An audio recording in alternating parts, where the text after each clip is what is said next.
Next topic వచ్చేసి ప్రసవం మొదటి, రెండవ, మూడవ మరియు నాలుగవ దశల యందు తల్లికి చేయు పరిచర్య. So care of mother in first, second, third and fourth stages of labour. Okay, so సాధారణంగా మనం తల్లికి ఎటువంటి పరిచర్యని అందిస్తాము అన్నది ఇందులో చూద్దాం. ఓకే, మొదటి దశ అంటే ఎప్పుడు నుంచి చెప్పాము? సో కంట్రాక్షన్స్ అంటే పెయిన్స్ మొదలైన దగ్గర నుంచి up to the birth table వరకు అని చెప్పాము. So up to the birth table, pains మొదలైన దగ్గర నుంచి up to the birth table అంటే బిడ్డకి క్రౌనింగ్ అయ్యేంత వరకు కూడా పెయిన్స్ వచ్చేసి అప్పటి వరకు కూడా మనం ఫస్ట్ స్టేజ్ ఆఫ్ లేబర్ అని చెప్తాం, మొదటి దశ అని చెప్తాం. ఇందులో మదర్కి అంటే గర్భిణీ స్త్రీకి మనం చేయవలసిన పరిచర్య ఏంటి అనేది. సో మొట్టమొదటిగా ఆవిడ హాస్పిటల్లోకి ఎంటర్ అవ్వగానే మనం చేసే పరిచర్య ఏంటి అంటే ముందు ఆవిడ చరిత్ర తెలుసుకోవటం. సో హిస్టరీ టేకింగ్ అనేది చేయాలి. సో ఈ హిస్టరీ టేకింగ్లో ఆవిడ జెస్టేషనల్ ఏజ్ ఏంటి అంటే నెలలు నిండుతుందా, నెలలు నిండి పుడుతుందా లేకపోతే నెలలు నిండకుండా బేబీ పుడుతుందా, జెస్టేషనల్ ఏజ్ ఏంటి అంటే ఎన్ని మంత్స్, అట్ టర్మ్ వచ్చిందా లేదా అంటే బేబీ ప్రసవించే సమయానికి వచ్చిందా లేదా, లేకపోతే ముందే ప్రీమెచ్యూరిటీ ఏమైనా ఉందా, ప్రీమెచ్యూర్గా ఏమైనా బేబీ పుట్టేస్తుందా, లేకపోతే ఆవిడకి ఏమైనా కంట్రాక్షన్స్ వస్తున్నాయా, అవి ఫాల్స్ పెయిన్సా, అవి ట్రూ పెయిన్సా, ఎన్ని జెస్టేషన్స్ అంటే ఆవిడ ఎన్నిసార్లు గర్భం ధరించారు, whether it she is a para అంటే ఇదివరకు ఏమైనా బిడ్డల్ని కలిగి ఉన్నారా, ఇదివరకు ఏమైనా అబార్షన్స్ ఏమైనా జరిగినాయా, లేదా ఆవిడకి ఏమైనా ఇదివరకు కాన్పులో ఏమైనా కాంప్లికేషన్స్ ఏమైనా వచ్చాయా లేదా, అలాగే లైవ్ బర్త్స్ జరిగినాయా లేదా. సో పేరాలో అంటే బేబీ లైవ్ బర్త్ అయి ఉండాలి.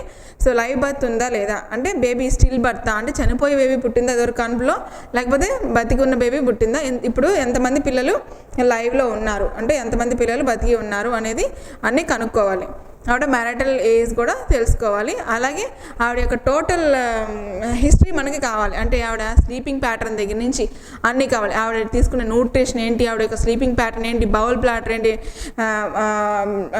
అలాగే యూరినేషన్ ఎన్ని ఫ్రీక్వెన్సీ ఆఫ్ యూరినేషన్ ఏంటి, అలాగే ఆవిడకి ఏమైనా ఎక్లాంషియా, ప్రీ ఎక్లాంషియా లాంటి కాంప్లికేషన్స్ ఏమైనా ఉన్నాయా అంటే ఎక్లాంషియా అంటే ఆల్రెడీ తెలుసు కదా ఫిట్స్, అలాగే pre eclampsia hyper tension with the fits, so ఇలాంటివి ఏమైనా ఉన్నాయా, అలాగే జెస్టేషన్ డయాబెటీస్ మెలిటస్ ఏమైనా ఉందా, అలాగే ఎడిమా ఏమైనా కాళ్ళకి ఎక్కువగా ఉందా, సో అలాంటివి కూడా చెక్ చేసుకోవాలి. అలాగే మెటర్నల్ డిస్ట్రెస్ కానీ ఫిటల్ డిస్ట్రెస్ కానీ ఏమైనా ఉందా లేదా అనేది కూడా మనం ఈ మొదటి దశలో మనం హిస్టరీ టేకింగ్లో చూడాలన్నమాట. ఓకే, సో చూడండి మొదటి దశలో పరిచర్య. మొదటి దశలో స్త్రీని పరీక్షించడం, తల్లి యొక్క సాధారణ స్థితిని మరియు ప్రసవ యొక్క అభివృద్ధిని అంచనా వేయాలి. సో ముందు ప్రసవ చరిత్ర అనగా ముందు గర్భములు, ప్రసవములు, బిడ్డ బరువులు, ప్రసవానంతర స్థితిని గ్రహించాలి. మరియు ఇంకా అవసరం అనుకుంటే ఏఎన్ రికార్డ్ అంటే యాంటీనేటల్ రిజిస్టర్ అండ్ రికార్డ్స్ని కూడా పరిశీలించాల్సి ఉంటుంది అన్నమాట. సో రిజిస్టర్ చేయని తల్లి యొక్క పూర్తి చరిత్ర తీసుకోవాలి. ఒకవేళ రికార్డ్స్ యాంటీనేటల్ రికార్డ్ ఆవిడకి ఉందంటే సరే అందులో చూస్తారు. కానీ ఒకవేళ కనుక యాంటీనేటల్ రికార్డ్ అంటే రిజిస్టర్ ఏమీ లేదు అనుకుంటే ఆవిడ మళ్ళీ మొదటి నుంచి హిస్టరీ తీసుకోవాల్సి ఉంటుంది. ఓకే, అలాగే ఈ మొదటి దశల యొక్క పరిచర్యలో మనకి కంట్రాక్షన్స్ని చూసుకోవాలి. సో ఎన్ని కంట్రాక్షన్స్ వస్తున్నాయి. యాక్చువల్గా నార్మల్గా యాక్టివ్ లేబర్లో ఉన్నప్పుడు మనం ఎవ్రీ మినిట్కి ఒకసారి మనం 2 times అంటే 20 seconds to 40 secondsలో ఒక కంట్రాక్షన్ని కలిగి ఉంటారు ప్రసవానికి వచ్చిన వారు అనమాట స్త్రీ. సో ఈ కంట్రాక్షన్స్ ఎలా ఉన్నాయి, అవి యాక్టివ్ కంట్రాక్షన్సా లేకపోతే కాదా, లేకపోతే ప్రతి అవర్కి కంట్రాక్షన్ అనేది ఎక్కువగా అవుతూ ఉంటాయి. అలాగే ఇంటర్వెల్స్ అనేవి ప్రతి కంట్రాక్షన్కి మధ్య ఇంటర్వెల్స్ అనేవి తగ్గిపోతుంటాయి. సో అలాగే ఆవిడకి ఇంకా ఏం చూసుకోవాలి, ఆవిడ యొక్క హైట్ ఎంత, హైట్ రిస్క్ కాంప్లికేషన్స్ అన్నీ ఆల్రెడీ నేను మీకు చెప్పాను కదా. అలాగే మొదటి దశలో మనం కంట్రాక్షన్స్తో పాటుగా ఏం చూడాలి, మొదటి దశలో కంట్రాక్షన్స్తో పాటుగా ఏం చూడాలి, షో కనిపిస్తుందా లేదా అనేది చూడాలి. షో అంటే మీకు మ్యూకస్ అనేది విత్ బ్లడ్ స్టెయిన్ మ్యూకస్ పడుతూ ఉంటుంది, అంటే రక్తంతో కూడిన ఒక స్రావం లాంటిది వస్తూ ఉంటుంది అనమాట. సో ఆ షో కనిపించిందా లేదా అనేది చెక్ చేసుకోవాలి. అలాగే సో జనరల్ ఎగ్జామినేషన్స్, టోటల్గా జనరల్ ఎగ్జామినేషన్స్ అంటే పాస్ట్ హిస్టరీ, ప్రజెంట్ హిస్టరీ అవన్నీ తీసుకోవాల్సి ఉంటుంది. అలాగే పీఈటీ ఉందా లేదని చెప్పాను కదా, ప్రీఎక్లాంషియా, టాక్సిమియా, అలాగే యోని పరీక్ష చేయాల్సి ఉంటుంది. సో యోని పరీక్ష చేయటం అంటే ఏంటి, సో అంటే జనన మార్గాన్ని స్త్రీ యొక్క జనన మార్గాన్ని మనం పరిశీలించాల్సి ఉంటుంది. సో యోని ఏమైనా వాపు చెందిందా ఏమన్నానా, లేకపోతే వాపు ఎక్కువగా ఉన్నదా, లేకపోతే ఆస్ వికసిస్తుందా లేదా, అలాగే ఆవిడకి ఏమైనా బ్లీడింగ్, ఏమైనా రక్తస్రావం ఎక్కువగా ఉందా, షో ఎక్కువగా కనిపిస్తుందా, అసలు ఆస్ వికసిస్తుందా లేదా అన్నది చూడాలి. అలాగే బ్లడ్ స్టెయిన్, ఆమ్నియోటిక్ ఫ్లూయిడ్లో ఏమైనా బ్లడ్ స్టెయిన్స్ కనిపించినా, లేకపోతే మనకి మెకోనియం ఏమైనా బేబీ పాస్ చేసినట్టు అనిపించినా అవన్నీ కూడా మనం యూరిన్ పరీక్షలో చూస్తాము. అలాగే బగ పరీక్ష. సో బగ పరీక్ష అంటే మొత్తం సర్వికల్ ఏరియా అంతా కూడా మనం చెక్ చేసుకుంటాం అనమాట. ఈవెన్ జస్ట్ ఆల్మోస్ట్ ఒకటే, ఏంటి మ్యూకస్ మెంబ్రెయిన్ ఏమన్నా మ్యూకస్ స్టెయిన్డ్ షో కనిపిస్తుందా, బ్లడ్ స్టెయిన్ మ్యూకస్ కనిపిస్తుందా, లేకపోతే మెకోనియం ఏమైనా కనిపిస్తుందా లేదా, కంట్రాక్షన్స్ బట్టి మనకి ఎవ్రీ హవరు 1 సెంటీమీటరు మనకి ఆస్ అనేది, సర్వైకల్ ఆస్ అనేది 1 సెంటీమీటర్ ఎవ్రీ అవర్ డైలేట్ అవుతూ ఉండాలి. అది ఎంతవరకు డైలేట్ అయ్యిందని చూడాలి. సో ఈ బగ పరీక్ష చేసేటప్పుడు మనం ఏం చూడాలి అంటే, మనం యోని పరీక్ష బగ పరీక్ష చేసేటప్పుడు మనం ఏం చూడాలి అంటే, 1 వేలు పడుతుందంటే ఎన్ని సెంటీమీటర్లు ఉంది, 1 వేలు పట్టింది అంటే 2 సెంటీమీటర్లు మనకి యోని వికసించింది అని అర్థం. అదే భగము వికసించింది, సర్వైకల్ ఆస్ వికసించింది అని అర్థం. 2 వేలు పెట్టామనుకోండి పర్వజనల్ ఎగ్జామినేషన్లో, పీవీలో పర్వజనల్ ఎగ్జామినేషన్ అంటారు. అది బేబీ యొక్క స్థితిని, తల్లి యొక్క స్థితిని కనుక్కోవటం కోసం. ఒకవేళ 2 వేలు పట్టినాయి అనుకోండి, అప్పుడు మనం 4 సెంటీమీటర్స్ సర్విక్స్ అనేది ఓపెన్ అవుతుంది అని. అలాగే 3 వేళ్ళు పట్టినాయి అనుకోండి 6 సెంటీమీటర్లు, ఒక అర చెయ్యి మొత్తం పట్టింది అనుకోండి 8 సెంటీమీటర్లు, టోటల్గా మనకి చెయ్యి వెళ్తుంది అంటే మొత్తం 10 సెంటీమీటర్లు సర్వైకల్ ఆస్ అనేది ఓపెనింగ్ అయింది అని మనం ఇక్కడ తెలుసుకుంటాం అనమాట. ఓకే. అండ్ నెక్స్ట్ మొత్తం బేబీ యొక్క ఒకవేళ ఎప్పుడు చేయకూడదు, కాంట్రా ఇండికేషన్స్ ఏంటి పీవీకి. సో పర్వజనల్ ఎగ్జామినేషన్ చేసేటప్పుడు, యోని పరీక్ష బగ పరీక్ష చేసేటప్పుడు మనకి కాంట్రా ఇండికేషన్స్ ఏంటి అంటే, ఒకవేళ కనుక మనకి ప్రీమెచ్యూరిటీ ఎక్కువగా ఉన్నా, ప్రీమెచ్యూర్ కలుగుతున్నాయి అనుకోండి, ఒకవేళ ప్రసవం అనేది ముందుగానే జరిగిపోతుంది అనుకోండి, ఆ ముందుగానే జరిగిపోయేటప్పుడు మనం ఈ పర్వజనల్ ఎగ్జామినేషన్ చేయకుండా ఉండాలి. ఎందుకంటే కంట్రాక్షన్స్ ఇంకా ఎక్కువ అయిపోతాయి, ఇంక్రీజ్ అయిపోతాయి అన్నమాట. ఓకే. అలాగే మనం ఇంకా పర్వజనల్ ఎగ్జామినేషన్ ఎప్పుడు చేయకూడదు అంటే, మనం తొందరగానే పర్వజనల్ ఎగ్జామినేషన్ చేసిన ప్రతిసారి తల్లికి బిడ్డకి కొంచెం డిస్కంఫర్ట్ ఉంటుంది. సో ఎక్కువగా పర్వజనల్ ఎగ్జామినేషన్ చేయకూడదు. జస్ట్ మనం 1 గంటకు ఒకసారో లేకపోతే 3 గంటలకు ఒకసారి మనం ఇది చేయాలి. కంట్రాక్షన్స్ ఇంకా ఎక్కువైపోయి 6 సెంటీమీటర్స్ కంటే ఎక్కువైపోయింది అనుకోండి ఓపెనింగ్ అనేది, అప్పుడు మనం పర్వజనల్ ఎగ్జామినేషన్ ఎక్కువగా చేయకూడదు. అలాగే నెక్స్ట్, సో ఈ మొదటి దశలో ఇంకొకటి ఏంటి అంటే పరీక్ష చేయాల్సింది, మదర్ని మనం బర్త్ టేబుల్ మీదకి తీసుకెళ్తాం కదా, దానికి ముందుగా చేయాల్సింది ఏంటి అంటే ఎనీమా ఇవ్వటం. సో ఎనీమా అనేది మదర్కి ఇవ్వాల్సి ఉంటుంది. సో ఎనీమా ఎందుకు ఇస్తున్నాము అంటే, దాని ద్వారా మనం బ్లాడర్ని ఎంప్టీ చేస్తున్నాం. దాని మీద ఒత్తిడి కలగకుండా, ప్రసవ సమయంలో బ్లాడర్ మీద ఆల్రెడీ అంటే మూత్రాశయం మీద ఆల్రెడీ ఒత్తిడి కలుగుతూ ఉంటుంది బ్లాడర్ మీద. సో దాన్ని ముందుగా ఎంప్టీ చేస్తున్నాం అనమాట. ఎనీమా ఇవ్వటం ద్వారా బౌల్ని ఎంప్టీ చేస్తున్నాం, అలాగే బ్లాడర్ని కూడా ఎంప్టీ చేస్తున్నాం. సో బ్లాడర్ని ఎంప్టీ చేయడం వల్ల ఏమవుతుంది అంటే మూత్రాశయం మీద ప్రెజర్ ఎక్కువ పడకుండా ఉంటుంది. అలాగే ఎనీమా ఇవ్వటం ద్వారా బౌల్ని క్లీన్ చేస్తున్నాం అనమాట. ఎందుకంటే ప్రసవ సమయంలో తల్లి ముక్కుతుంది, తద్వారా ముక్కటం వల్ల ఆవిడ యానస్ ద్వారా ఏమైనా మనకి డిస్కంఫర్ట్ రాకుండా, అంటే ఏమైనా స్టూల్స్ పాస్ అవ్వకుండా, తర్వాత ప్రసవం జరిగేటప్పుడు స్టూల్స్ పాస్ అవ్వకుండా ముందుగానే ఎనీమా ఇచ్చి మనం ఆవిడని క్లియర్ చేస్తున్నాం. తద్వారా ఒత్తిడి కూడా తగ్గుతుంది, మదర్కి ఒత్తిడి కూడా తగ్గుతుంది. అలాగే ఎవరైతే ప్రాక్టీషనర్ చేస్తారో, డెలివరీ కండక్ట్ చేస్తారో వాళ్ళకు కూడా డిస్కంఫర్ట్ లేకుండా ఉంటుందన్నమాట. ముందు బౌల్ అండ్ బ్లాడర్ని క్లీన్ చేస్తాం. సో ఎనీమా ఇచ్చి బౌల్ క్లీన్ చేస్తాము. అలాగే ఆవిడని యూరినేట్ చేయమని చెప్తాము. ఇన్ కేస్ ఆఫ్ యూరినేట్ చేయలేకపోతే ఆవిడ కనుక మనం క్యాథెటర్ వేసి బ్లాడర్ని క్లీన్ చేస్తాం, అదే బ్లాడర్ని క్లియర్ చేస్తాం అనమాట. సో దానివల్ల 2 యానల్ ఏరియాలో కానీ లేకపోతే బ్లాడర్ ఏరియాలో కానీ డిస్కంఫర్ట్ లేకుండా ప్రసవానికి మనకి దారి ఇవ్వాలి కదా బేబీ రావడానికి, దానికి కంఫర్ట్గా ఉంటుంది. అలాగే తల్లికి బిడ్డకి అలాగే ప్రాక్టీషనర్కి కూడా. అలాగే ఎప్పుడు ఎనీమా ఇవ్వకూడదు అంటే కంట్రాక్షన్స్ అనేవి చాలా యాక్టివ్గా ఉన్నప్పుడు ఇవ్వకూడదు. అలాగే 6 సెంటీమీటర్స్ కంటే ఎక్కువగా డైలేట్ అయినప్పుడు యోని సర్విక్స్ అనేది అప్పుడు కూడా ఇవ్వకూడదు. సో ఇవన్నీ కూడా చెక్ చేసుకోవాలి. సో ఎనిమా ఇవ్వటము అనేది కూడా చూసుకోవాలి. అలాగే హెయిర్ క్లీనింగ్ అంటే వెజనల్ ఏరియా అంతా కూడా క్లీన్ చేయాలి, పెరినియల్ ఏరియా అంతా కూడా క్లీన్ చేయాలి. So up to the thighs వరకు, ఎక్కడి నుంచి అంటే అబ్డామిన్ నుంచి థైస్ వరకు కూడా మొత్తం బెటాడిన్తో క్లీన్ చేయాలి. And at the same time ఏమైనా హెయిర్ ఏమైనా ఉందే అని చూసి దాన్ని హెయిర్ షేవ్ అనేది చేసేయాలి. సో దట్ మనకి క్లియర్ విజన్ అనేది ఉంటుందన్నమాట. సో ఇవన్నీ కూడా మొదటి దశలో తల్లికి చేయు పరిచర్య. సో ప్రసవ సమయంలో పరిశీలనలు ఏంటో చూద్దాం ఇక్కడ. సో నొప్పులు ఎంత వ్యవధిలో వస్తున్నాయి, సో ఎంతకాలం ఉంటున్నాయి గమనించాలి.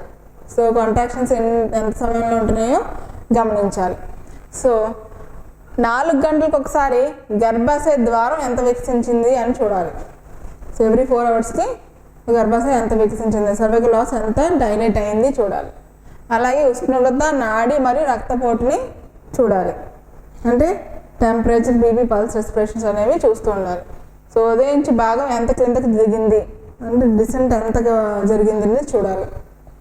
అలాగే భాగం నుంచి షో కానీ ఉమ్మనీరు కానీ స్రవిస్తున్నాయా అని గమనించాలి. సో భాగం నుంచి షో కానీ ఉమ్మనీరు కానీ, షో అంటే బ్లడ్ స్టెయిన్డ్ మ్యూకస్, అలాగే ఉమ్మనీరు ఆమ్నియోటిక్ ఫ్లూయిడ్. సో అవి బయటకు వస్తున్నాయా లేదా అని గమనించాలి. అలాగే పిండం యొక్క హృదయ శబ్దాన్ని వినాలి. అలాగే సాధారణంగా ఇది 120 to 160 ఉంటుంది. సో 120 కంటే తక్కువైనా ప్రమాదమే, 160 కంటే ఎక్కువైనా ప్రమాదమే. సో దాన్ని గమనించుకోవాలి. సో 15 నిమిషాలకు ఒకసారి ఫీటల్ హార్ట్ రేట్ని చెక్ చేయాలి.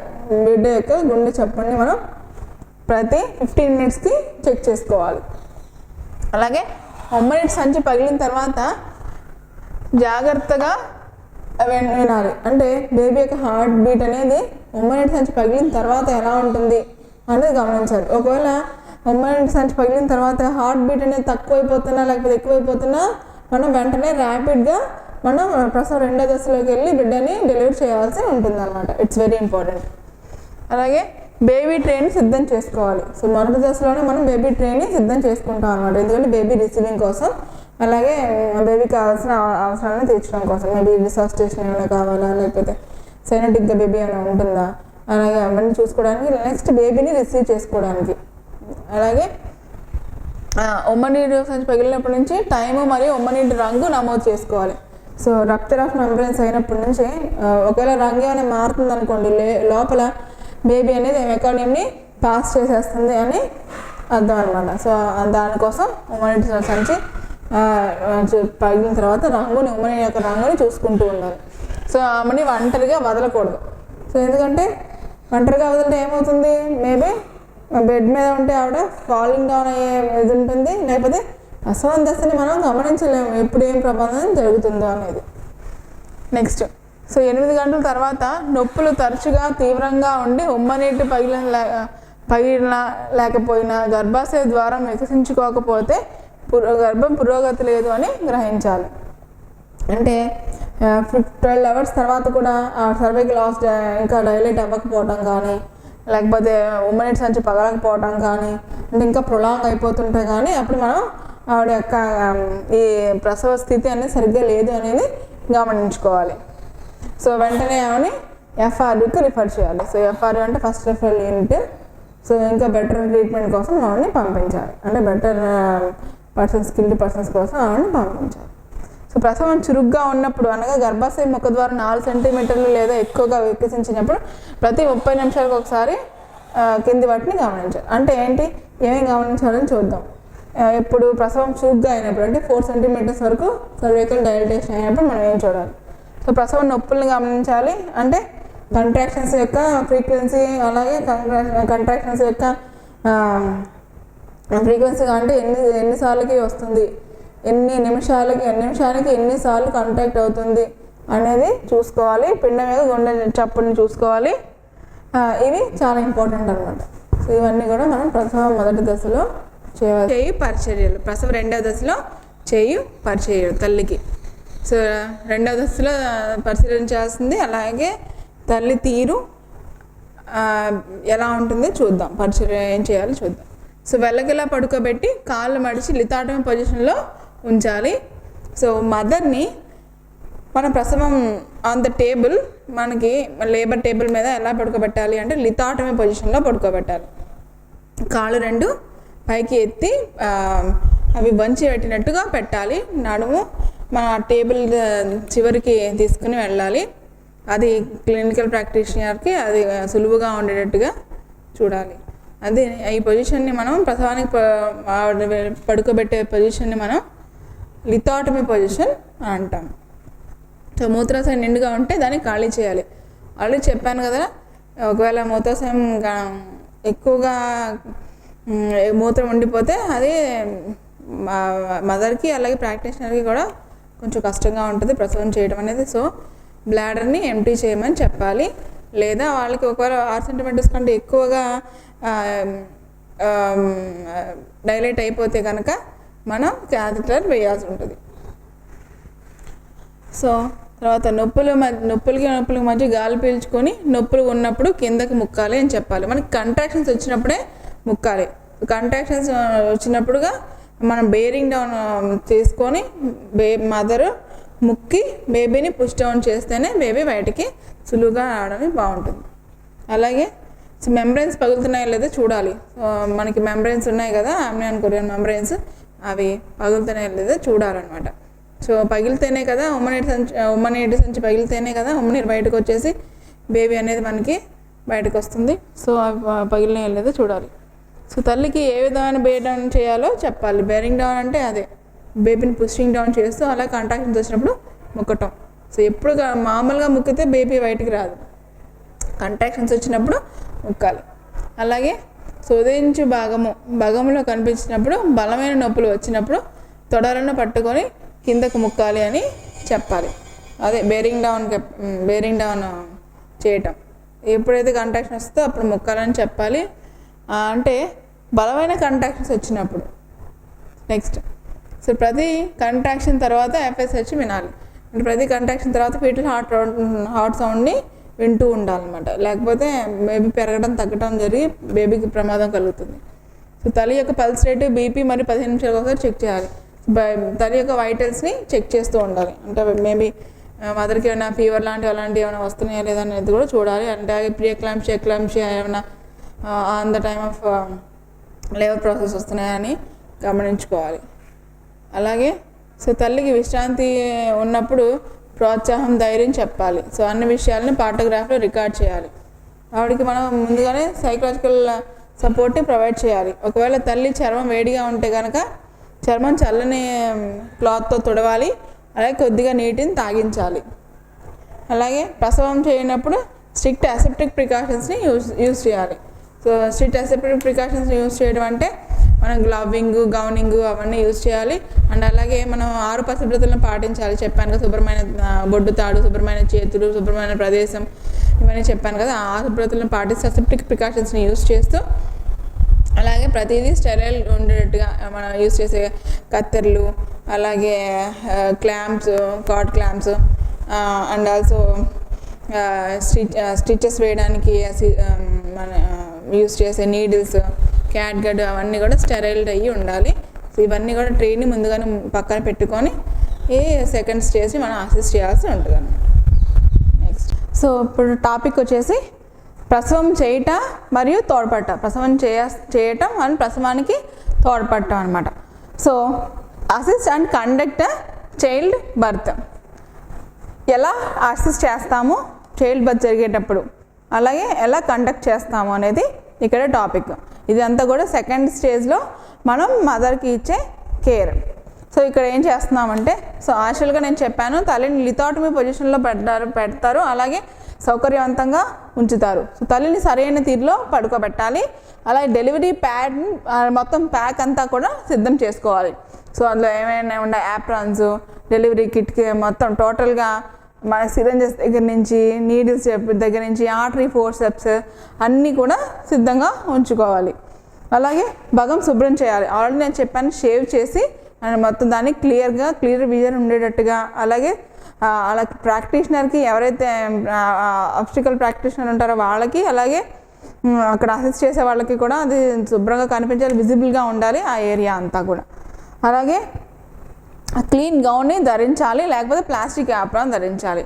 ఎందుకంటే బయటకు వచ్చే ఫ్లూయిడ్ కానీ అంటే ఉమ్మనీరు కానీ అవన్నీ కూడా మన మీద పడి మనం మేబీ సమ్ కేస్ మనం డర్ట్ అవ్వకుండా ఇన్ఫెక్ట్ అవ్వకుండా మనల్ని మనం ప్రొటెక్ట్ చేసుకోవడానికి ప్లాస్టిక్ యాప్రాన్ కానీ నార్మల్గా గౌన్ కానీ వేసుకోవాలి.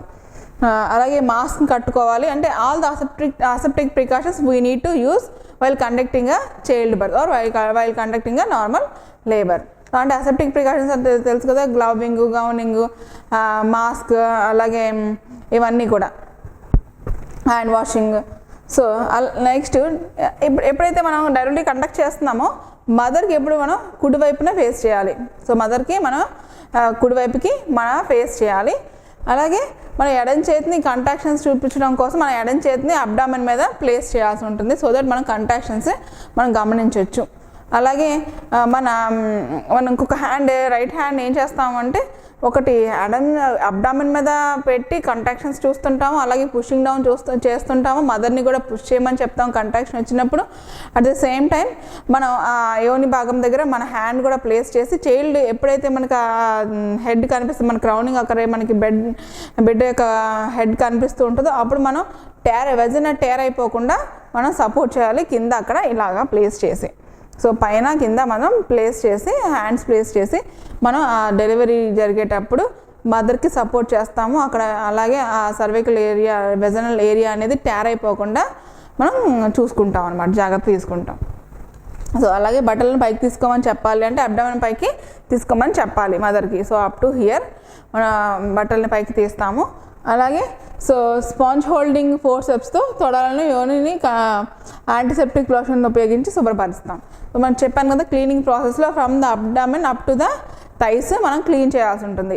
దేనితోనూ ఆర్టరీ ఫోర్సెప్స్ యూజ్ చేసి దానికి కాటన్ బాల్స్ని దానికి ఫిక్స్ చేసి ఆర్టరీ ఫోర్సెప్స్కి అండ్ బెటడిన్ సొల్యూషన్లో ముంచి మొత్తం అంతా కూడా ప్రాపర్లీ దాన్ని మనం క్లీన్ చేసుకుంటూ రావాలి. క్లీన్ చేసి ఆ ఏరియా అంతా అసెప్టిక్ చేయాలి. అంటే దట్ మీన్స్ ఎటువంటి క్రిములు ఆ ఏరియాలో లేకుండా అసెప్టిక్ ప్రికాషన్ని మనం యూజ్ చేయాలి, అలాగే క్లీన్ చేయాలి.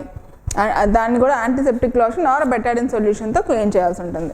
అలాగే 2 స్టెరైల్ టవల్స్ని తీసుకొని పిరుదుల కిందకి వేయాలి, కడుపు పైన వేయాలి. అంటే ఒక స్టెరైల్ టవల్ ఏమో వచ్చేసి కింద మన బ్యాక్ కింద పిరుదుల కింద వేస్తాము, అలాగే ఇంకొకటి ఏమో వచ్చేసి అబ్డామిన్ మీద వేస్తాం.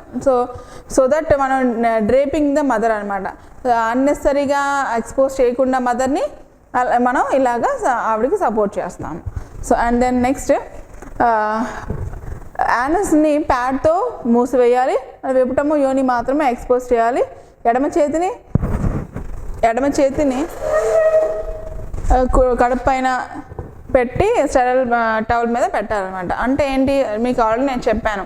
సో ఇలాగా ప్లేస్ చేస్తాం, మదర్ మీద మన లెఫ్ట్ హ్యాండ్ని ప్లేస్ చేస్తాం, ఎక్కడ అబ్డామెన్ మీద ప్లేస్ చేస్తాం అనమాట. యానల్ ఏరియాని ప్యాడ్తో కవర్ చేయాలి.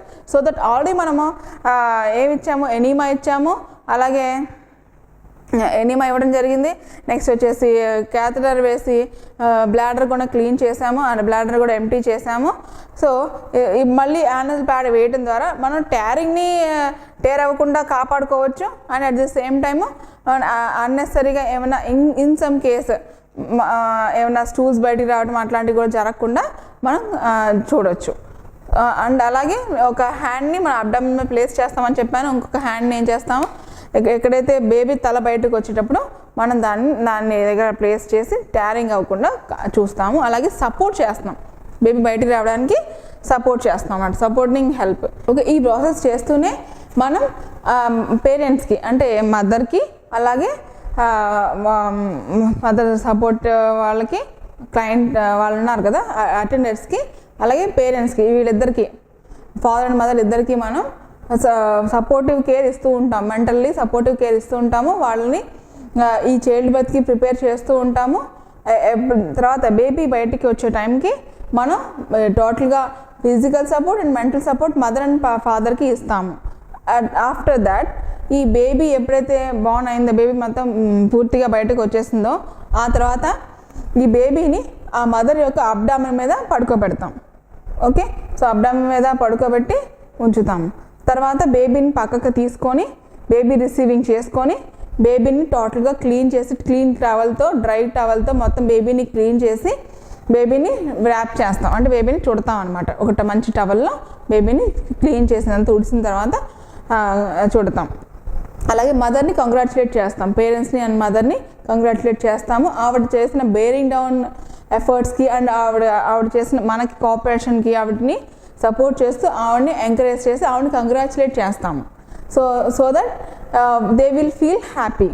And at the same time baby యొక్క రిససిటేషన్ అనేది మనం తర్వాత చూస్తాం అన్నమాట.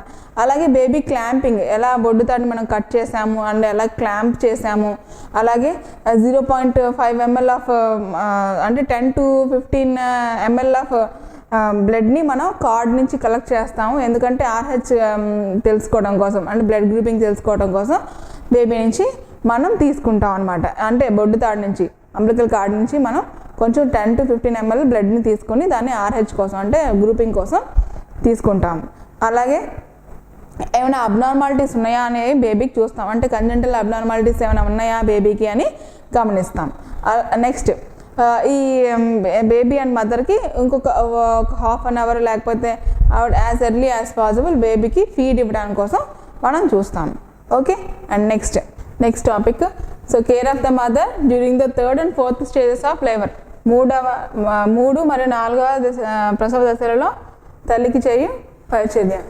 So coming to the 3rd stage of labour, care of a mother during the 3rd stage of labour. So 3rd stage అంటేనే మనం తెలుసుకోవాల్సింది ఏంటి అంటే ప్లెజెంటల్ సపరేషన్, అంటే మావి గర్భాశయం నుంచి విడిపోయి బయటపడటం అనమాట. ఈ మావి బయటపడటం ఈ ప్రాసెస్లో మనం తల్లికి ఏం చేయాలి? అసలుగా బిడ్డ బయటికి రాగానే 5 నుంచి 15 నిమిషాలు లేదా 30 నిమిషాల్లో ఈ మావి అనేది యూటరస్ నుంచి సపరేట్ అవుతుంది అనమాట. ఇక్కడ మనం మదర్కి అన్నెసరీగా మావి సపరేట్ అవ్వకుండా అబ్డామిన్ మీద మసాజ్ చేయడం లాంటిది చేయకూడదు. ఎందుకు అంటే యాక్చువల్గా ఈ ప్లజెంటాకి కంట్రాక్షన్ అయ్యే శక్తి లేదు. యూట్రైన్ కంట్రాక్షన్స్ వల్లే అది బయటికి రావాలి, ఒక కొటిలెండన్స్ అనే ఒక ముద్దగా ఏర్పడి దాని అంతటా అదే సపరేట్ అవ్వాలి. కానీ మనం మసాజ్ చేసినంత మాత్రం అవ్వదు, దానికి అదే యూట్రైన్ మజిల్ కంట్రాక్షన్తో అలాగే ఆక్సిటోసిన్ ఉంది కాబట్టి స్లోగా అది కొటిలెండన్స్ అన్ని దగ్గరికి చేరి అది మందంగా మారి యూట్రస్ నుంచి సపరేట్ అవ్వాలి. ఓకే. ఈ సపరేషన్లో మనం ఒక 15 నిమిషాల నుంచి 30 నిమిషాలు వెయిట్ చేసి మనం చూస్తూ ఉండాలన్నమాట. టోటల్గా ట్రాక్షన్ చేయకూడదు, కార్డ్ని ట్రాక్షన్ చేయకూడదు అసలు. అంటే ఏంటి, ఫుల్ చేసేసి బయటికి లాగేయకూడదు దాన్ని. చూడాలి ఒకసారి ఇలా కార్డ్ని ఇలా తిప్పుతూ అది వస్తుందా లేదని జస్ట్ ఇలా టచ్ చేసి చూడాలి. అంతేకాని మనం దాన్ని తిప్పేసేసి దాన్ని కార్డ్ని గట్టిగా లాగేసేసి ట్రాక్షన్ అనేది చేయకూడదు, దానివల్ల బ్లీడింగ్ అక్కర్ అవుతుంది. సో దాన్ని మనం 30 minutes వెయిట్ చేసి చూడాలి. స్లోగా మనం పుల్ చేస్తూ ఉంటే అది సపరేట్ అయిపోతే కనుక అది బయటకు వచ్చేస్తుంది. సో ఆ తర్వాత ఏం చేయాలి? సో ప్రెజెంట్ సపరేట్ అయిపోయిన తర్వాత మనం అప్పుడు ఫిల్మ్గా మసాజ్ చేయాలి అబ్డామిన్ మీద. అండ్ దానికి ముందు మనం ప్లజెంటాని ముందుగా చూసుకోవాలి. సో ఎందుకు అంటే ప్లజెంటాని చూసుకోవటం కొటిలెండాన్స్ అంటారు, అంటే తల్లి వైపుకు ఉండే ఒక చిన్న లోబ్స్ వంటి నిర్మాణం అనమాట కొటిలెండాన్స్ అంటే. ఇవి 15 నుంచి 25 వరకు ఉంటాయి అప్రాక్సిమేట్లీ. సో ఇవి ఏమైనా లోపల ఉండిపోయినాయేమో, ఈ కొటిలెండాన్స్ ఏమైనా లోపల ఉండిపోయినాయేమో, మెంబ్రెన్స్ అన్ని పూర్తిగా బయటకు వచ్చినాయా లేదా, సో ఇవన్నిటిని చెక్ చేసుకోవాలి. ఎందుకంటే మనకి PPH అంటే పోస్ట్ పార్టమ్ హెమరేజ్ అంటారు, అంటే ప్రసవానం తర్వాత జరిగే రక్తస్రావం.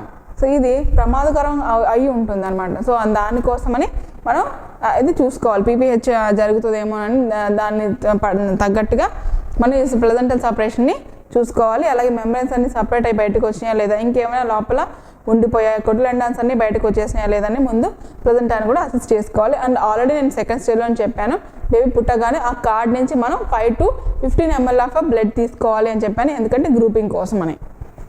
సో ఇది చేయాలి. ఆ తర్వాత స్లోగా ఈ ప్రెజెంటా కూడా సపరేట్ అయిపోయిన తర్వాత మదర్కి చూసుకోవాలి వెదర్ అంటే యాక్చువల్గా ఇది ఇన్వల్యూట్ అవుతూ ఉంటుంది, అంటే యథాస్థితికి రావటం, గర్భాశయము యథాస్థితికి రావటాన్ని ఇన్వల్యూషన్ అంటారు. ఇది ఇన్వల్యూషన్ అనేది ఎక్కడ దాకా జరిగిందని చూసుకోవాలి. యాక్చువల్గా ఇది నార్మల్గా అయితే బేబీ పుట్టేసిన తర్వాత ఇది బిట్వీన్ అంబ్లికస్ టు అండ్ మీకు ప్యూబిక్ ఏరియా వరకు ఉంటుంది అనమాట. అంటే between umbilicus to pubic area ఈ మిడిల్లో ఉంటుంది. అబ్డామిన్ యొక్క మిడిల్లో ఇది కిందకి జరుగుతూ ఉంటుందన్నమాట. సో దీన్ని ఇలా జరుగుతుందా లేదని అబ్డామిన్ మీద హ్యాండ్ ప్లేస్ చేసి చూసుకోవాలి. అలాగే ఇది సాఫ్ట్గా ఫిర్మ్గా ఉందా లేదని చూసుకోవాలి. ఒకవేళ సాఫ్ట్గా ఫిర్మ్గా ఉందనుకోండి, అది కాంటాక్ట్ అవ్వట్లేదు సరిగ్గా అనేది మనం గమనించుకోవాలి. సో స్లోగా మసాజెస్ చేస్తూ బయటకు వచ్చేటట్టుగా చూడాలి. సో ఇదంతా కూడా మనం థర్డ్ స్టేజ్లో చూస్తాం అన్నమాట. థర్డ్ స్టేజ్ ఆఫ్ లేబర్లో మనం చూస్తాం. And coming to the fourth stage of labour. Fourth stage of labour అంటే మీకు ఆల్రెడీ చెప్పాను, immediately so after the separation of a placenta up to 1 hour time. దీన్ని గోల్డెన్ అవర్ అని కూడా అంటారు. ఈ గోల్డెన్ అవర్లో ఏం చేస్తారు? ఇక్కడ ఏం చేస్తారంటే మదర్ని రీఅసెస్ చేస్తాము. అంటే మదర్ని నార్మల్గా యథాస్థితికి తీసుకుని వస్తాము, మదర్తో కమ్యూనికేట్ చేస్తుంటాము, అంటే పలకరిస్తుంటాము. అలాగే ఆవిడ న్యూట్రిషన్ స్టేటస్ని చెక్ చేస్తూ ఉంటాము. అలాగే ఈ టైంలోనే, ఈ 1 hour టైంలోనే మనం బేబీకి ఫీడ్ ఇవ్వడం కోసం ఆవిడని ఎంకరేజ్ చేస్తాం. సో బేబీకి ఫీడింగ్ చాలా ఇంపార్టెంట్ కదా, బేబీ పుట్టగానే బేబీకి. So mother first milk cholesterol అనేది చాలా ఇంపార్టెంట్. సో ఆ కొలెస్ట్రాల్ని పట్టించేందుకు మనం ఆవిడకి సహాయం చేయాలి. And at the same time breast ఫీడింగ్కి ఒక ఇంపార్టెన్స్ని కూడా ఆవిడకి చెప్పాలి. అలాగే మదర్ అండ్ వాళ్ళ పేరెంట్ని, మదర్ అండ్ ఫాదర్ని మనం ఎంకరేజ్ చేయాలి. అలాగే చైల్డ్ బర్త్ గురించి, అంటే ఒకవేళ న్యూ పేరెంట్స్ అనుకోండి, వాళ్ళకి మనం బేబీ కేర్ ఎలా తీసుకోవాలో చెప్పుకోవాలి. అలాగే మనం పీపీహెచ్ గురించి చెక్ చేయాలి. అంటే ఒకవేళ కనుక ఏమైనా కొటిలెండాన్స్ కానీ లోపల అంటే లోబ్స్, ప్లజెంటల్ లోబ్స్ కానీ లోపల ఉండిపోయినా, లేకపోతే సూదులు, దారాలు అలాంటివి ఏమైనా అన్నీ చెక్ చేసుకోవాలి. వాటి నెంబర్లు అన్నింటినీ చెక్ చేసుకోవాలి, కౌంట్ చేసుకోవాలి. మనం ఎన్నైతే పెట్టామో అన్నైనా బయట ఉన్నాయా లేదా. ఒకవేళ కనుక ఏమైనా మిస్ అయితే కనుక అంత టోటల్గా ఆ ప్రిన్సెస్ అన్నీ వెతుక్కోవాలి. అండ్ అలాగే సేమ్ టైం లోపల ఇంకేమైనా మనం లోపల ఏమైనా వదిలేసామా అని చూసుకోవాలి. అలాగే మనం కాటన్ ప్యాడ్స్ అవన్నీ గర్భాశయం లోపల బ్లీడింగ్ని కంట్రోల్ చేయడం కోసం పెడతాం కదా, అలాంటివి ఏమైనా ఉన్నా మనం ఏమైనా వదిలేసామా అన్నది కూడా మనం చెక్ చేసుకోవాలి. ఎందుకంటే ఏదైనా లోపల ఉండిపోయింది అంటే దానికి కారణం, దాని తర్వాత మనం ఏం సఫర్ అవ్వాల్సి వస్తుందంటే పీపీహెచ్తో, పోస్ట్ పార్టల్ హెమరేజ్తో మనం సఫర్ అవ్వాల్సి ఉంటుంది. సో దానికోసం అనేది ముందుగా మనం ఈ ఆర్టికల్స్ అన్నీ మనకి ఎంత కౌంట్ అయితే పెట్టుకున్నామో అంత కౌంట్ మనకు ఆర్టికల్స్ ఉన్నాయో లేదో చూసుకోవాలి. అలాగే ఏమైనా కొటిలెండాన్స్ కానీ లోపల ఏమైనా మిగిలిపోయినాయా అని, లోపల ఏమైనా ఉంచేసామా కాటన్ ప్యాడ్స్ కానీ అవన్నీ చెక్ చేసుకోవాలి. అలాగే అబ్డామన్ని స్లోగా మసాజ్ చేస్తూ ఉండాలి. అలాగే ఇన్వల్యూట్ అయ్యాలి, అంటే పూర్తిగా యథాస్థానానికి రావడంలో సహాయం చేస్తూ ఉండాలి. గర్భాశయం యథాస్థానంగా రావడంలో ఆవిడకి హెల్ప్ చేయాల్సి ఉంటుంది. అలాగే ఐఓ చార్ట్ మెయింటైనింగ్ అనేది చాలా ఇంపార్టెంట్. అంటే ఇంటేక్ అండ్ అవుట్పుట్ చార్ట్ని మెయింటైన్ చేస్తాం అనమాట. ఎందుకంటే బ్లాడర్ కేర్ తీసుకోవాలి మనం. బ్లాడర్ కేర్ తీసుకోవడం అంటే యాక్చువల్గా ఇక్కడ డిస్కంఫర్ట్ మదర్కి ఏర్పడకూడదు. ఒకవేళ కంట్రాక్షన్స్ అనేవి ప్రాపర్గా లేవనుకోండి, అప్పుడు బ్లీడింగ్ అనేది ఎక్కువగా అయిపోతుంది. మనం 5 to 15 minutes ఒకసారి బ్లీడింగ్ని చెక్ చేసుకోవాలి. అది ఎలా ఉంటుంది, పీపీహెచ్లో ఎలా ఉంటుంది అంటే ఏమైనా పొడిస్తే ఎంత ఫాస్ట్గా అయితే బ్లీడింగ్ బయటకు వస్తుందో అంత ఫాస్ట్గా పీపీహెచ్లో ఉంటుంది. సో నార్మల్ బ్లీడింగ్ అనేది అంత ఫోర్స్ఫుల్గా జరగదు. సో నార్మల్ బ్లీడింగ్ జరుగుతుందా లేదా అంటే లోకి అంటాం దాన్ని. సో నార్మల్ బ్లీడింగ్ లోకే జరుగుతుందా లేకపోతే అది పీపీహెచ్ అనేది కూడా మనం చెక్ చేసుకుంటూ ఉండాలి. And at the same time మదర్కి చెప్పాలి, ఒకవేళ కనుక ఎక్సెసివ్ బ్లీడింగ్ అయితే కనుక, ఇంకా నార్మల్గా కంటే ఎక్కువ ఎక్సెసివ్ బ్లీడింగ్ అయితే కనుక ఇన్ఫార్మ్ చేయమని కూడా మదర్కి ఇన్స్ట్రక్ట్ చేయాలి. అలాగే ఆవిడకి ఇంటేక్ అంటే ఓరల్గా కొన్ని ఫ్లూయిడ్స్ ఇవ్వడానికి మనం ప్రయత్నించాలి. సో దట్ మదర్ తీసుకునే న్యూట్రిషన్ బట్టే కదా మనం బేబీకి బ్రెస్ట్ ఫీడింగ్ ప్రాపర్గా ఇవ్వగలుగుతాం. సో దాన్ని కూడా అసిస్ట్ చేయగలగాలి ఈ 4th స్టేజ్ ఆఫ్ లేబర్లో. Okay, other topic that is so immediate care of the newborn, resuscitation, Apgar score and cord care.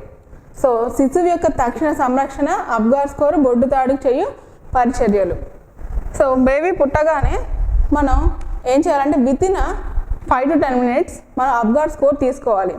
So అంటే బేబీ ఎలా ఉంది, బేబీ ఎలా అపియర్ అవుతుంది, బేబీ యొక్క పల్స్ రేట్ ఎంత ఉంది, అలాగే గ్రిమేస్ ఎంత ఉంది, అంటే అలాగే బేబీ యొక్క టోన్ ఎలా ఉంది, అండ్ మేబీ ఏమైనా బ్లూయిష్ డిస్కలరేషన్స్ ఏమైనా ఉన్నాయా, అంటే సైనోసిస్ అంటే ఆక్సిజన్ సప్లై సరిపోతే బ్లూయిష్గా మారుతుంది అన్నమాట. బ్లూయిష్ డిస్కలరేషన్ ఏమైనా ఉందా, యాక్టివిటీ ఎలా ఉంది.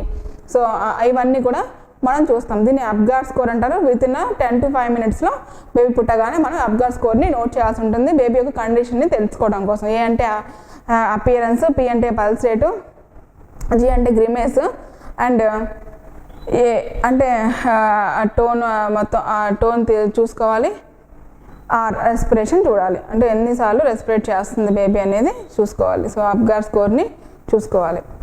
సో అలాగే బేబీ పుట్టిన వెంటనే ఏం చేయాలంటే పొడి టవల్తో బేబీని పూర్తిగా తుడిచి బేబీని హీట్ లాస్ లేకుండా చూసుకోవాలి. ఏంటంటే ఇంటర్నల్ వర్డ్ నుంచి ఎక్స్టర్నల్ వర్డ్కి బేబీ వస్తుంది కదా, సో మదర్ కడుపులో ఎంత ఉందో ఉష్ణోగ్రత బేబీ బయటకు వచ్చిన తర్వాత కూడా అంతే ఉష్ణోగ్రతని మెయింటైన్ అయ్యేలాగా చూసుకోవాలి. సో అండ్ దెన్ నెక్స్ట్ వచ్చేసి శుభ్రమైన దూది ఉండలతో బిడ్డ యొక్క కళ్ళని తుడవాలి. సో స్టెరైల్ కాటన్ తీసుకొని దాన్ని కొంచెం స్టెరైల్ ఎన్ఎస్లో నార్మల్ సెలైన్లో ముంచి బేబీ కళ్ళని క్లీన్ చేయాల్సి ఉంటుంది. So in case of STDs, mother ఏమైనా ఎస్టీడీస్తో సఫర్ అవుతున్నారు అనుకోండి, వాళ్ళకి బేబీకి కంటికి ఎఫెక్ట్ అయ్యే ఛాన్సెస్ ఉంటాయి. Maybe she is suffering with gonorrhea or syphilis, అలాంటి కండిషన్స్లో ఎస్టీడీస్ ఏమైనా మదర్కి ఉంటే sexually transmitted diseases, baby from the vagina she is coming అవుట్నా, సో అప్పుడు ఆ టైంలో బేబీ కళ్ళకి ఇన్ఫెక్ట్ అయ్యే ఛాన్సెస్ ఉంటాయి. సో ఆ ఇన్ఫెక్షన్ని కంట్రోల్ చేయడం కోసం మనం ఈ బేబీ కళ్ళని తుడవాల్సి ఉంటుంది. నార్మల్గానే బేబీ పుట్టినప్పుడు బేబీ యొక్క కంటిని శుభ్రం చేయాల్సి ఉంటుందన్నమాట. బేబీ ఏమైనా స్టిక్ ఆన్ అయిపోయి ఉంటే కళ్ళలో, baby she cannot open her eyes, so that's what. And then so పై 2 పనులను చేస్తూ బిడ్డ యొక్క శ్వాసను చూడాలి. అంటే బేబీ యొక్క రెస్పిరేషన్ రేట్ ఎలా ఉందో చూడాలి. So soon after the delivery of the baby she must cry, because from that time only the lungs will get started to work. So కడుపులో ఉన్నప్పుడు బేబీకి లంగ్స్ అనేవి వర్క్ చేయవు. ఏంటంటే మదర్ నుంచి ఆ బ్రీత్ అనేది వెళ్తుంది, కానీ బయటకు వచ్చి ఈ బేబీ ఎప్పుడైతే ఏడుస్తుందో అప్పుడే లంగ్స్ అనేవి ఎక్స్పాండ్ అయ్యి అవి వర్క్ చేయటం, అంటే ఆక్సిజన్ తీసుకోవడం అనేది స్టార్ట్ చేస్తుంది. సో అందుకనే వాడి బ్రీతింగ్ ఎలా ఉంది, బేబీ యొక్క బ్రీతింగ్ ఎలా ఉంది అనేది చూసుకోవాలి. So and then next so neonatal రిసాసిటేషన్ని చూడాలి. అంటే నియోనాటల్ రిసాసిటేషన్ అంటే ఇన్ కేస్ బేబీకి ఒకవేళ కనుక శ్వాస ఆడట్లేదు, అంటే లంగ్స్ ఏమైనా సరిగ్గా పనిచేయట్లేదు, లేకపోతే మ్యూకస్ ఏమైనా లోపల లంగ్స్లో ఉండిపోయింది, మ్యూకస్ని బేబీ ఆమ్నియోటిక్ ఫ్లూయిడ్ ఏమైనా బేబీ తాగేస్తుందా, లేకపోతే లోపల ఏమైనా మ్యూకస్ ఏమైనా అడ్డుపడుతుంది అనేది చెక్ చేసుకోవాలి. మ్యూకస్ సక్కర్ని తీసుకొని బేబీ నోట్లో పెట్టి అది 2 సార్లు మనం దాన్ని ప్రెస్ చేయడం ద్వారా లోపల ఏమైనా బేబీ ఎక్సెసివ్గా ఏమైనా ఉమ్మనీరు తాగేసినా కూడా అంతా బయటకు తీసేసేయాలి. అండ్ ఎయిర్వే అనేది క్లీన్ చేయాలి బేబీకి. ఇన్ కేస్ మరి ఇంకా కూడా బేబీ సరిగ్గా శ్వాస తీసుకోలేకపోతుంది అని అంటే కనుక నియోనాటల్ రిసాసిటేషన్కి వెళ్ళిపోవాలి. ఇందులో వచ్చేసి నియోనాటల్ రిసాసిటేషన్లో మనం ఏమేమి యూస్ చేస్తాము అంటే యాంబూ బ్యాగ్ని, మాస్క్ని యూస్ చేస్తాము. సో యాంబూ చేస్తాము. సో ఇన్ కేస్ దానికంటే ఇంక్రీజ్గా ఇంకా ఏమైనా ప్రాబ్లం ఉంటే కనుక బేబీకి ఆక్సిజన్ అనేది అడ్మిషన్ చేస్తాం, ఆక్సిజన్ అడ్మిషన్ అనేది బేబీకి చేస్తాం అన్నమాట. అలాగే మనం సిపిఆర్ ఇవ్వాల్సి ఉంటుంది. In some case if it is needed మనం సిపిఆర్ ఇవ్వాల్సి ఉంటుంది. సో కార్డియోపల్మనరీ రిసాసిటేషన్ అంటారు. మనం చెస్ట్ కంప్రెషన్స్ ఇస్తూ, అంటే ఒక బటన్ వెళ్తే బేబీని చెస్ట్ దగ్గర జిఫాయిడ్ స్టెర్నమ్ దగ్గర ప్రెస్ చేస్తూ మనం ఆక్సిజన్ సప్లై అనేది యాంబూ చేస్తూ ఉండాలన్నమాట. ఇది నియోనాటల్ రిసాసిటేషన్ చేయాలి బేబీ బ్రీతింగ్ని ప్రాపర్ చేయడం కోసం. అండ్ దెన్ పాప యొక్క శ్వాస తీసుకోలేకపోతే, సో ఏడవకపోయినా సో ఏం చేయాలి అంటే పాప అంటే ఏడిస్తేనే కదా బేబీకి బ్రీత్ అందుతున్నట్టు, లంగ్స్ పని చేస్తున్నట్టు అర్థం. సో బ్యాగ్ మరియు మ్యూకస్ మాస్క్తో, అంటే యాంబు బ్యాగ్ విత్ మాస్క్తో బేబీకి ఇక్కడ పెట్టి బేబీని యాంబు బ్యాగ్ని ఇస్తూ కంప్రెషన్స్ ఇస్తూ రిసాసిటేట్ చేయాలి. అలాగే బిడ్డకి వెచ్చదనం కలుగ చేయాలి, నేను ఆల్రెడీ చెప్పాను, ర్యాప్ చేసి ఉంచాలి. ఎక్స్టర్నల్ వరల్డ్లో బేబీ యొక్క హీట్ అనేది లాస్ అవ్వకుండా ఉంటుందన్నమాట. అలాగే గుర్తింపు కార్డుని కట్టాలి. బేబీకి గుర్తింపు కార్డుని ఎందుకు కట్టాలి అంటే సో మదర్కి బేబీకి సిమిలర్ కార్డుని కడతారు, ఎందుకంటే బేబీ ఏమైనా మిస్ప్లేస్ అవ్వకుండా ఉండడం కోసం ఈ గుర్తింపు కార్డుని కట్టడం జరుగుతుంది. అలాగే బొడ్డు తాడుని గురించి తీసుకోవాల్సిన జాగ్రత్త. సో బొడ్డు తాడు ఇట్స్ వెరీ ఇంపార్టెంట్ అమ్మా, ఎందుకంటే బేబీ దాంతో అటాచ్ అయి ఉంటుంది కాబట్టి ఆ బొడ్డు తాడుకి ఇన్ఫెక్షన్ వస్తే కనుక ఆ బేబీ సఫర్ అవుతుంది, బేబీ లోపలికి వెళ్ళిపోతుంది. ఎందుకంటే రక్తం ఇప్పుడే బేబీకి దాని నుంచి ప్రాసెస్ అవుతుంది కదా ఇప్పుడు దాకా, అంటే మదర్ నుంచి వచ్చే న్యూట్రిషన్ అంతా కూడా అందులో నుంచి ఫిల్టర్ అయ్యి వెళ్ళింది కదా బేబీకి. సో అక్కడ ఏమైనా ఇన్ఫెక్ట్ అయితే కనుక బేబీ సఫర్ అయ్యే ఛాన్సెస్ ఉన్నాయి బొడ్డు తాడికి.